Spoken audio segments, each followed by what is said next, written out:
Hai, apa kabar kalian semua?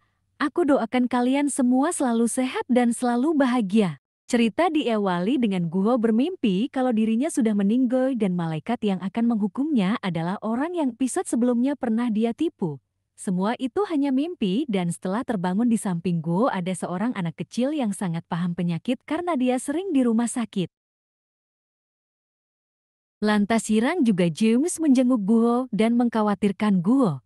James juga irang bertemu dengan gadis kecil itu yang bernama Jae-hee. Sifat Jae-hee hampir mirip dengan Yirang waktu kecil, bahkan cara bicara Jae-hee membuat Yirang tidak bisa berkata-kata. Tak lama dari itu datang seorang dokter tampan dan membuat Yirang terpesona olehnya. Ternyata dokter itu adalah anak pemilik rumah sakit. Lantas dokter dari Guho datang dan dia tampak sangat lelah. Lalu dia menjelaskan Guho nantinya setelah operasi harus seperti apa. Dokter tampan mendatangi Jae-hee dan menanyakan kabar Jae-hee. Bak malaikat memperhatikan Jae-hee, tetapi Jae-hee tidak senang karena dokter itu memegang kepalanya. Yirang dari kejauhan juga tidak senang melihat dokter itu memegang kepala Jae-hee. Yirang juga Jae-hee sifat mereka hampir sama, hanya umur mereka saja yang berbeda. Malam hari tiba Guho haus dan ingin mengambil minum. Guho melewati tempat tidur Jae-hee, tetapi Jae-hee tidak ada di sana. Lalu Guho mendapati Jae-hee sedang menangis di tangga, tetapi Guho tidak berani mendekatinya. Lantas Guho diam-diam mencari tahu penyakit dari Jae-hee. Ternyata penyakit Jae-hee sangat parah. Waktu kepulangan Guho telah tiba dan Guho membelikan boneka untuk Jae-hee, tetapi Jae-hee justru menginginkan mesin capit boneka. Lalu Guho berjanji kalau dia akan datang lagi dan mengajaknya bermain mesin capit boneka. Guho yang akan mengobati lukanya tetapi terus berteriak-teriak membuat Yirang tidak tahan dan turun tangan dengan sigap Yirang menyelesaikannya. Yirang melakukannya dengan sangat baik karena Yirang lulusan kedokteran di Texas. Seperti yang kita tahu di episode sebelumnya, Yirang memang sangat cerdas. Waktu tiba, Guho melepas jahitannya di rumah sakit dan Guho mendatangi Jae-hee karena dia berjanji akan mengajaknya bermain mesin kapit boneka. Sayangnya Guho mencari kemana-mana, Guho tidak menemukannya, sampai akhirnya James melihat ada seorang ibu membawa sebuah gambar Jae-hee dan meminta Jae-hee dioperasi. Tak sengaja Guho mendengar percakapan dokter tampan dan dokter yang waktu itu memeriksanya. Mereka sedang membahas Jae-hee bahwa kalau tidak dilakukan operasi ulang pada Jae-hee, maka Jae-hee akan tiada. Yirang yang pintar langsung mengetahui kalau dokter tampan itu penipu karena Yirang mengetahui ciri-ciri penyakit dari Jae-hee. 그 인간이 진짜 의사인지 아니면 Setelah itu Guho datang dan memberitahukan pada James juga Yirang kalau operasi Jae-hee mengalami kecelakaan dan rumah sakit tidak akan melakukan operasi ulang. Yirang James juga Guho mendatangi dokter Guangsik.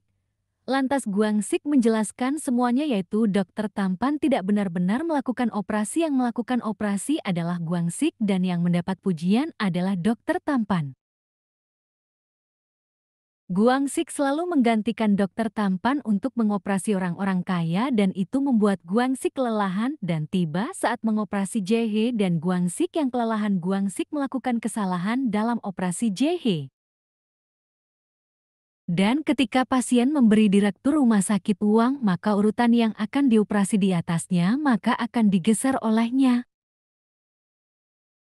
Dan ketika Guangsik mendatangi direktur untuk meminta kesempatan untuk mengoperasinya lagi. Tapi direktur lebih mengutamakan pasien kaya yang bisa memberinya uang.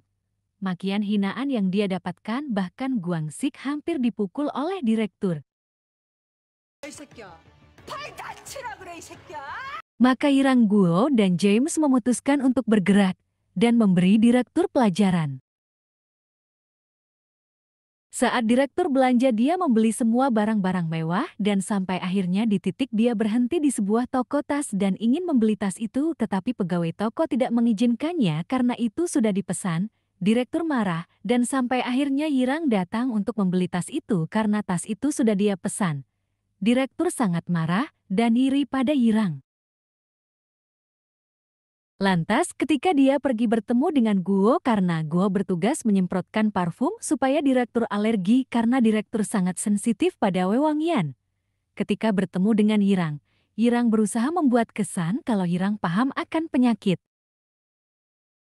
기가 안 나왔어. 오늘 수술있잖아. Di dalam mobil direktur mendapat panggilan dari putranya kalau dia memberitahukan Guangsik tidak datang dan itu membuat mereka khawatir. Lantas terlihat Yirang melihat Jaehi dari kejauhan dan Yirang teringat masa kecilnya dulu. Lalu Yarang Gu James membawa Jaehi ke rumah sakit lain dengan helikopter.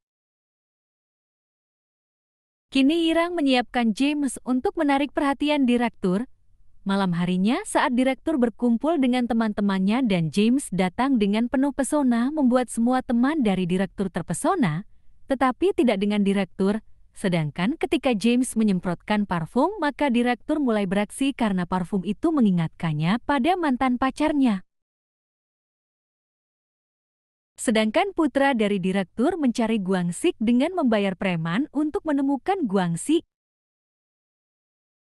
Lantas ketika direktur rapat dia meminta kopi pada pegawainya, maka disitulah Guo beraksi dengan memberi minumannya cairan obat agar direktur terus batuk. Direktur kebingungan karena pasien kaya di rumah sakitnya berkurang berkat tidak ada Guangsik. Malam harinya, direktur menemui seorang profesor senior dan direktur meminta beberapa dokter yang berpengalaman padanya. Lantas profesor menyarankan seorang dokter dan tiba-tiba dokter itu datang tetapi James datang sebagai koordinator dan itu mencuri perhatian dari direktur. Lalu di depan tempat golf James berpura-pura menjadi koordinator orang kaya dengan memilih rumah sakit mana yang bagus untuk orang kaya. Dengan begitu direktur terpancing dan mengejar James. 에서 오신 회장님이라는 분. Direktur mendekati James supaya orang kaya dari Tiongkok mau berobat di rumah sakitnya. Orang Tiongkok itu mendatangi rumah sakit direktur dan dia berobat di sana. Dengan adanya orang Tiongkok itu berobat di rumah sakit direktur, maka banyak sekali orang kaya dari negara lain berobat di sana dan itu membuat direktur senang karena semakin banyak pasien orang kaya, maka semakin banyak uang masuk padanya. Kini direktur dan James semakin dekat, bahkan James sudah membuat direktur menyukainya. Lalu James juga direktur bermain golf dan ketika itu James sudah memasukkan obat ke dalam minuman direktur. Dan ketika direktur meminumnya, sontak direktur kesakitan dan dilarikan ke rumah sakitnya. Disitulah James beraksi memanipulasi penyakit direktur. James menggunakan kecanggihan teknologi yang memang itu keahlian James. Dan ketika keluar hasil tes dari direktur dan hasilnya membuat direktur sangat khawatir karena penyakitnya sangat parah dan harus segera dioperasi. Sayangnya semua dokter di rumah sakitnya tidak ahli di bidang itu. Dan hanya Guangsik yang bisa mengoperasinya. 남을 수도 있는 상당히 어려운 수술입니다. Mereka berdua kebingungan dan ketika anaknya ingin menghubungi dokter dari rumah sakit lain dihalangi oleh direktur karena kalau sampai direktur dioperasi oleh dokter lain bagaimana pendapat masyarakat sedangkan putranya terkenal sebagai dokter bedah yang sangat hebat padahal itu semua palsu karena kenyataannya putranya tidak bisa apa-apa gelar dokter itu hanya sebatas gelar saja. Lantas tiba-tiba putranya mendapat pesan dari orang bayaran yang disuruh mencari Guangsik dan orang bayaran kini sudah menemukan keberadaan Guangsik. Lalu putra direktur menemui Guangsik dan membujuknya untuk kembali bekerja. Sayangnya Guangsik terus menolak walau putra direktur terus membujuknya dan sampai akhirnya Guangsik memberitahu kenyataan kalau tangannya terluka parah dan tidak akan bisa mengoperasi lagi. Malam harinya James dan direktur bertemu. Direktur meminta bantuan supaya dipertemukan dengan Rahel karena direktur ingin dioperasi olehnya tetapi James berkata biayanya sangat fantastis.